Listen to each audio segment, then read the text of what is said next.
Okay then, so let's just start then with reading the comic strip at the back, and this is just a recap of the play, all right, rather than read the script as a script, because I'm not very good at reading with different voices and stuff like that.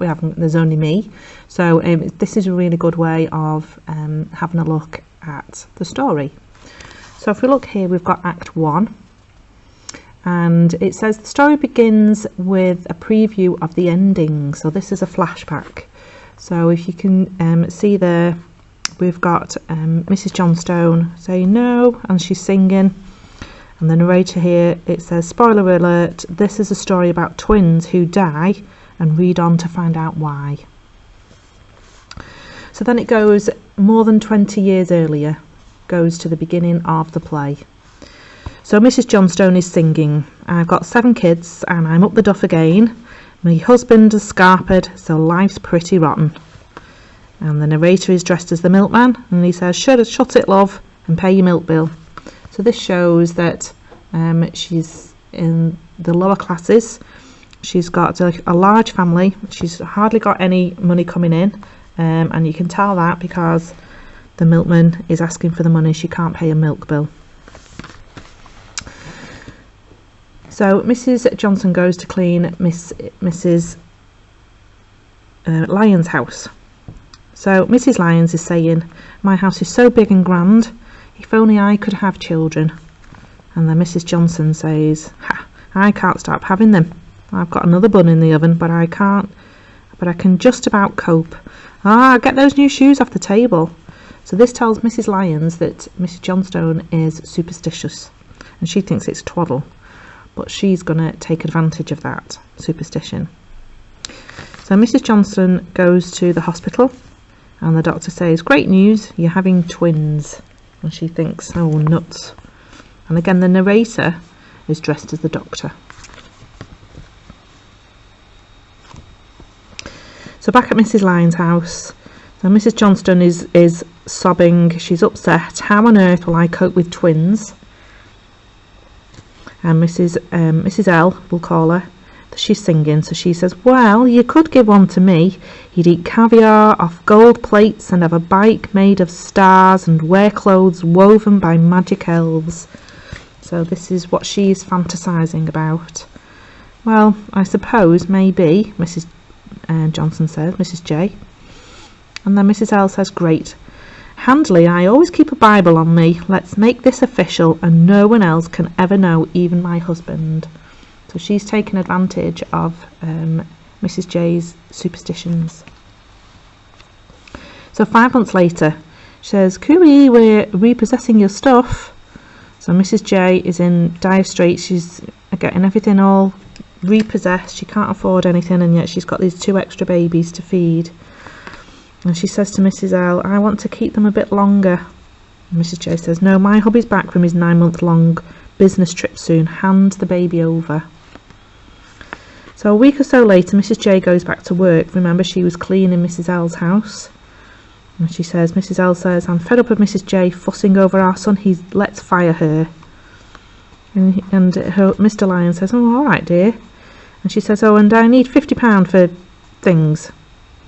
And Mr. Lyon says, cripes, well, I suppose if you need things, if you remember, £50 back then was a lot of money. So she says, if I go, I'm taking Edward with me. And she said, no, you're not. Here's £50. Now clear off. And as everyone knows, if separated twins ever find out they're twins, they'll die. And she gasps. So Mrs. L has made this up, and Mrs. J, because she's superstitious, she believed her. Okay. Now she's also paid her the money for her son, so I think that goes against all of the morals of giving children away. So she sold her child. So 7 years later, you've been playing up by those posh houses. I told you never to go up there. And Mickey says, oh ma'am, why can't I? And Mrs. J says, never you mind, just stay here. And if you notice, Mickey is in torn jumpers and trousers and shirt. He's very scruffy. So then he meets Edward, and Edward says, "Good day, my fine fellow." And he says, "What should I know? Loads of rude words." And he says, "Gosh, how super. Will you be my best friend?" And Mickey says, "All right, let's be blood brothers." Okay, so they realise at this point that they've both got the birthday on the same day. They could be they decide to become blood brothers. So Mickey says to his mum, "Mum, this is my blood brother Eddie." And she says, "Get in the house, Mickey, and you clear off home." So she realises who he is, but she doesn't know what to do to cope with it. So she tells him to clear off. So at Mrs. Lyon's house, "Eddie, you coming out to play?" And she says he most certainly is not. Goodbye. So she wants to keep him away from Mickey for obvious reasons. She doesn't want him to find out the truth. So Mrs. L says, "Stay away from oiks like him. And he's my best friend, and you're a Okay, so he's taught Edward a rude word. So she can see straight away what influence he has on him. Okay, it's a bad influence, she says. So the kids play on in the Johnstone street. Mickey swears at his brother Sammy. So this is where Sammy is introduced. And he says, "You say the F word, you're gonna die." "No, he's not. Leave him alone," says Linda. Let's leave these stupid kids to their game. So we've got an introduction of Sammy and Linda now. Linda is in love with Mickey, and Sammy is Mickey's big brother. Okay. So let's go and shoot at stuff from Sammy's air gun. That'll cheer you up. And he says, "Okay, let's get Eddie first." So they get this friendship between the three of them. And he says, "Hey Eddie, let's go and say rude things to policemen." And he says, "How splendid." So he's loving the fact that he's being given a little bit of freedom, and he's mixing with this with his best friend. And then Mr. and Mrs. Lyons find out, and she says, "We must move to get Edward away from these thugs and shoes, table." So she's actually picked up on this superstition now. And Mr. Lyons says, "The wife's going balmy," so he's a little bit worried about her mental health. She's starting, if you see here, her hair is getting a bit frazzled, so she's getting very stressed at the fact that the truth might come out. So this is a scene that's interesting, and we've got Mickey and Linda and Edward throwing stones, and the police come, and we need to look at how differently that the two boys are treated by the policeman. So the policeman says, "Throwing stones, eh? You're in trouble, son." And Edward says, "Haha, we laugh in the face of trouble, right, guys?" "Guys? Oh.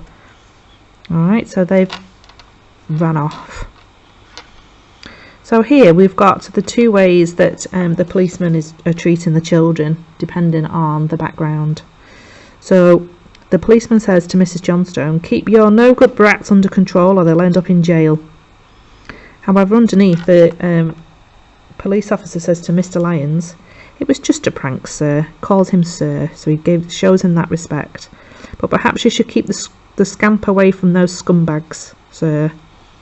And he says, "Maybe we should move after all." So because of this that's happened, they decide to move away. So Edward then goes to say goodbye to Mickey. He says, "I don't want to leave." And he sees Mrs. Johnstone, and she says, "Here's a locket with a picture of me and Mickey. Keep it secret." And he says, "Oh yes, shiny." And he doesn't realise what she's done there. She's given them a picture of his mother and his brother, and he won't realise that until much later on. And then sometime later, they're singing. Eddie sings, and Mickey sings that they miss each other. And then Mrs. Johnstone says, "Pack your bags, kids. We're being moved to Skelmersdale. Woohoo!" Okay, so they move away to a new town. And just we've been going for nearly 10 minutes there, so I'm going to stop there and we'll go on to the next video.